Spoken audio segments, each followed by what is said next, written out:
And welcome back to Facebook Live again, Showcase Live here on Facebook Live. We had a bit of a false start there, so we're going to go back to square one and start over again. I'm Dave Shellbitter. I am the co-team leader of the Showcase Live team, along with my other team leader, Mike Daniels. We got David Allen volunteering, running the handling the tribble. This is the tribble. And our friend Roy Brewer out there providing tech support for us and audio and all kinds of good stuff. We're broadcasting live from the 2018 Deland Sport Aviation Showcase. We've been with you. We're into the third day. We're about getting close to halfway through the third day of this event. We have had an absolutely wonderful time. A little cooler today, which is actually very enjoyable. I'm from South Florida, so it's cold to me. I'm wearing a hoodie, but everybody else is in their shirt sleeves. We're doing live broadcasts every hour on the quarter hour. Started at 9:15. We go all the way through to 4:15. So we're bringing you interviews with people here, vendors, exhibitors, sponsors, etc. And we are here now for this segment in front of the Jabiru with our friend Scott Severen. That's right. All right, I got it right that time. Scott Severen. Scott, thank you for taking the time. It's always a pleasure to see you again. Yeah, We've met a half a dozen times, but me and names, I have to look at name tags. Now, we had covered it before that a Jabiru is a crane-like bird from Australia. Beautiful bird, big bird. And the other beautiful bird named Jabiru is this one. Tell us about the Jabiru. This is another beautiful big bird. The Jabiru is a little bit different in the United States light sport scheme in that it's designed and manufactured in Australia. We don't have too many light sport aircraft from Australia. This is probably the only one in the United States. It's based on the Jabiru aircraft in Australia. The J400 series is actually a four-seat aircraft in Australia. Now that didn't fit into the light sport parameter so well. So they took the two rear seats out of the aircraft and they reset the gross weight on paper to fit into the light sport requirement of 1,320 pounds so that it could be compliant, and brought it into the United States so that it fits the light sport aircraft parameter. So it winds up being a very capable aircraft because you've got the room in the back for seats and a cargo door that's actually big enough to get in and out of, because in Australia they use it for people to get in and out of instead of putting your baggage or your Labrador retriever or your bicycle or your camping gear or whatever in that nice cavernous area in back. So they basically taken a four-place aircraft and detuned it down to fit into the classifications. Now, so it same fuselage, wing, engine, the whole nine yards, or is it? All right. And what do we have? What do we have under the cowling? Under the cowl is the J3300, the six-cylinder, 120 horsepower, direct drive, air-cooled Jabiru engine. And what kind of a cruise do we get out of her? About 120 knots true. Very, very respectable. That's quick for an LSA. That's in the upper end of what they've been cruising. Most of them are around 100, 110, 115. Sure. So you're on up top end. What about your fuel burn? Fuel burns about 6 gallons an hour. You Okay. can make it burn a little bit more. You can also bring it back to 4 gallons an hour if you want to be real economical in your cruise. Great. What kind of range does she have? About 750 nautical miles. So she's got a range longer than your bladder usually. Oh, for sure. I mean, I've flown them from Long Beach to El Paso. Wow. Non-stop. So they go a long distance if you fly them that way. Now, I don't usually do this, but what do we start at price-wise on the bird? That's a fair question. These start at $149,000. Well equipped, that's not your base model. That comes night VFR. It comes with a 10-inch Garmin G3X Touch. It comes with autopilot. It comes with a leather interior, ADS-B 2020 compliant. I mean, pretty much everything you need to get going. And then some, yeah. You better believe it. And then some. And she's got a huge. I was laughing when it came up. I said, pointing at the back door here, going, well, something's missing. But I mean, you got a ton of cargo space. I like what you said about putting the Labrador Retriever in there, because that's many of the Jabiru owners fly with their dogs back there. Back in Dallas, good friends have got Gentle Ben. We call him a Big Ben. Is 92 pounds worth of golden doodle. Flies everywhere next to the ice chest air conditioning system in the back. Oh, fun! They have a blast with. That's flying dogs. I love it. I love it. So tell me some more about our Jabiru. What sets our Jabiru apart from other LSA on the market? Well, I think probably the cargo capacity and is what a lot of people like about it. I mean, it's really roomy inside. You know, looking at the airplane from a distance, it looks small and compact and pretty sporty, and it is all of those things. However, when you get into it, it's really very roomy. It's pretty deceptive. Well, let's have our camera people and stuff walk around. We're going to open a door here. Alrighty. Stick our heads inside. We'll get get Mike to come around with the camera. And I'm gonna step back and stick my head in the back door so you can point at stuff while you're telling us about it. That's terrific. Oh wow, I could actually fit back here. Well, you can hop in there if you want. I could actually fit in here. This is very roomy, very roomy, and it's kind of clear. This is a space for back seats here. Now, do you run into issue with anybody trying to skirt the issue and put seats back in it, or are they not? Hard points are not there, or? Oh no, actually it's all there because you need the seat backs and the seat bottoms. Okay. And we do in fact offer this as a 4-place with builder assist. We don't just sell the kits, but if you would like a 4-seater, you can get the 4-seat kit through our builder assist program. And while it's registered experimental, you got a nice 4-place aircraft at a pretty affordable price. And there's the panels. I see you have an iPad up there in the mount on the panel as well. Sure, the airplane comes with a RAM ball mount, and everyone has a different type of tablet they use, so you're free to put in whatever you like.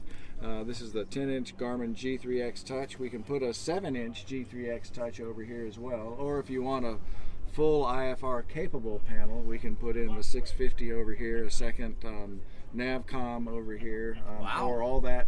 Much of that can be remote mounted because the G3X is happy to have all the other equipment remote mounted and just operate through the G3X. It's a very capable system.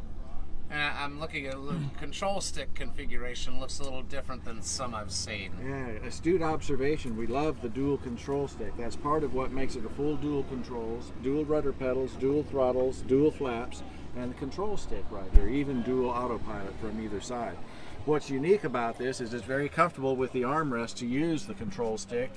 If when coming in on landing you need to use the stick and the brakes, you can just slide your arm through and still work the stick while you're operating the brakes. Okay, and that nice red lever you got your hand on there is the brakes. There's your brake, parking brake as it's set now, or taxi brake with the lever brought up, and now it's for taxiing. So that one handle operates both brakes, so you have direct link steering to the nose gear. And I like that it's a yoke, like you said. You can get your hand through there and still have full control. You bet. You bet. It's real convenient to use. Otherwise, you've got all your switches up here for the various instruments and whatnot. A carb heat, a choke, and a cabin heat. The Jabiru uses the altitude compensating carburetor, so there's no mixture control. It's got a service ceiling of about 15,000 feet. So the carburetor takes care of all that work for you. Very nice. Now I see I've got a nice little Merlin ADSB receiver sitting in here. It's an extra add-on that the owner of this airplane's put on. He ports that into his iPad. The aircraft comes ADSB compliant, so it's not really necessary. Everything goes on in here, but to have that in the iPad, that's a handy thing to have. There appears to be plenty of headroom inside. Well, and speaking of headroom, I wish we had headsets, but Jabiru thinks of all the nice things to make the airplane easy to use. For example, these are headset hooks. You just hang them right up here. Nice. Keeps your windshield from getting scratched up with stuffing the headsets up there on the windshield or getting broken by being on your seat backs. And we've got the jack box back here. You can't see it on camera. It's directly, you go straight down with the camera. There we go. We got our headphone jack boxes right here. All right. And I mean, this is a cavernous. This is a monstrous cargo area in this aircraft. And obviously because there's supposed to be two more people back here plus cargo. So I would imagine in a 4-seat version you wouldn't have the cargo area that this has. Well, not quite as much, but actually you still have all that area behind the seats, in front of the bulkhead behind the seats, because that's the seat back where your hand is right there. This is the seat back here. So if you come up further, the seat back installed, so that gives you another foot behind that. Yeah. And then typically in a 4-seater you're going to have 3 people. Yeah. Right, or a couple of kids, and then you have all that room where the red bag is for the other stuff. So Yeah, plenty of room. Yeah, it's fascinating. You got your tow bar in, ground tow bar in here. Now you've got a hard point here with some shackles, cargo hold downs. Sure, actually, and there are 4 of them, so you can run a cargo net to hold stuff down, or if you want a safety restraint for your animals, a lot of people use that as a leash for their pups. And what is this? Is that carbon fiber framework? What is it's all fiberglass. It's all fiberglass. Yeah. Okay. Fiberglass frame. It's geared towards the fiberglass is easy to manufacture, easy to repair. Yeah. And the Jabiru was really based on low volume manufacturing, which you have to be in this industry, right? Absolutely. There's nothing high volume about light sport. That's why Jabiru's been able to be in business for 30 years, is because they're very clever and they're not lavish. They pay attention to what it takes to stay in business. Right. And I'm actually looking. It appears your seats are part of the fiberglass. They got a fiberglass structure. Your seats are actually part of the aircraft. You bet. It's not a bolted-in seat. These solid seats are molded right into the aircraft. That's very nice. That's nothing's. God forbid anything goes south or sideways on you, your seats aren't going to come loose. Well, and the other advantage of that is they're ergonomically designed to fit the human body. So the fatigue is real low in the airplane because you don't have hard points when you're sitting in the airplane. It also saves space because if you have a bolted-in seat, you need a framework and you need a room for bolts and stuff. So that's right. I'm sure that adds to some of the vertical height you have inside the cockpit. Well, speaking of vertical height, I'll show you. I'm a tall fella, right? 6'4" when I stand up straight, but you'll be amazed at how much headroom I have when I get in the airplane.